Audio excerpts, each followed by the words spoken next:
ഹേ സിനിസ്ഫൽസ്, അപ്പോൾ എല്ലാവർക്കും എൻ്റെ ചാനലിലേക്ക് സ്വാഗതം. അപ്പോൾ ഇന്നലെ 6 മണിക്ക് വരുന്നതാണ് പറഞ്ഞിരുന്നത് നമ്മുടെ ബബ്ബയുടെ അപ്ഡേറ്റ്. പക്ഷേ എന്തോ ഒരു ടെക്നിക്കൽ ഇഷ്യൂ കാരണം അത് രാത്രി 9 മണിക്ക് ആക്കിയിട്ടുണ്ടായിരുന്നു. എന്തായാലും ഒരു 41 മിനിറ്റിൻ്റെ ഒരു ഗ്ലിംസാണ് ഇറങ്ങിയിരിക്കുന്നത്. അത്യാവശ്യം കുഴപ്പമില്ലാത്തൊരു ഡീസൻറ്റ് സാധനം തന്നെയാണ്.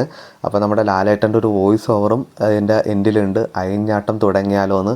അപ്പോൾ എന്തായാലും ബബ്ബയുടെ ഡേറ്റും വന്നിട്ടുണ്ട്. അങ്ങനെ ഡിസംബർ 18-ാം തീയതി അയിഞ്ഞാട്ടം തുടങ്ങിയാണ്. അപ്പോൾ നിങ്ങളെന്തായാലും സിനിമയ്ക്ക് വേണ്ടി വെയിറ്റ് ചെയ്യേണ്ടി ജസ്റ്റ് ഒന്ന് കമൻറ്റ് ചെയ്തേരെ. അപ്പോൾ എന്തായാലും നമ്മുടെ ലാലേട്ടൻ്റെ ദിലീപിൻ്റെ എന്തായാലും അയിഞ്ഞാട്ടം നമുക്ക് കാണാം. ദിലീപിൻ്റെ ബർത്ത്ഡേ പ്രമാണിച്ച് ഈ ഒരു അപ്ഡേറ്റാണ് വന്നത്. പിന്നെ നമ്മുടെ കല്യാണരാമൻ്റെ ജസ്റ്റ് ഒരു റീപോസ്റ്ററും. അപ്പോൾ ഇതൊക്കെയാണ് ബബ്ബയുടെ അപ്ഡേറ്റ്. എന്തായാലും നമുക്ക് ഇനി കൂടുതൽ അപ്ഡേറ്റിന് വേണ്ടി വെയിറ്റ് ചെയ്യാം. നമ്മുടെ സിനിമാ പ്രേമികളെല്ലാവരും കാത്തിരിക്കണം മറ്റൊരു OTT റിലീസ് അപ്ഡേറ്റ് ആണല്ലോ നമ്മുടെ കാന്താരയുടെ. അപ്പോൾ സിനിമ പെട്ടെന്ന് തന്നെ അതിവേഗതയിൽ തന്നെ നമ്മുടെ OTTയിൽ റിലീസ് ചെയ്യാൻ പോണു. ആമസോൺ പറയുമാണ് സിനിമയുടെ റൈറ്റ്സ് വാങ്ങിച്ചിരിക്കണം. സിനിമ ഈ മാസം ഒക്ടോബർ 31-ാം തീയതിയാണ് റിലീസ് ചെയ്യാൻ പോണത്. അപ്പോൾ തിയേറ്ററിൽ മിസ്സായവർ OTTയിൽ ഒരിക്കലും മിസ്സാക്കരുത്.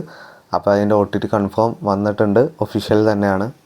ഒക്ടോബർ 30-ാം തീയതി നമ്മുടെ DSR എന്ന പ്രണവ് മോഹൻലാലിൻ്റെ ചിത്രം റിലീസ് ചെയ്യുന്നുണ്ടല്ലോ. അപ്പോൾ ചിത്രത്തിൻ്റെ സ്പെഷ്യൽ ഷോസിനുള്ള ബുക്കിംഗ് സ്റ്റാർട്ട് ചെയ്തിട്ടുണ്ട്. പക്ഷേ റെഗുലർ ഷോസിൻ്റെ ബുക്കിംഗ് സ്റ്റാർട്ട് ചെയ്തല്ല, മിക്കവാറും ഇന്നല്ലെങ്കിൽ നാളത്തോടെ സ്റ്റാർട്ട് ചെയ്യും. അപ്പോൾ നിങ്ങൾ സിനിമ ആഗ്രഹിക്കുന്നതാണ് ജസ്റ്റ് ഒന്ന് കമൻറ്റ് ചെയ്തേരെ.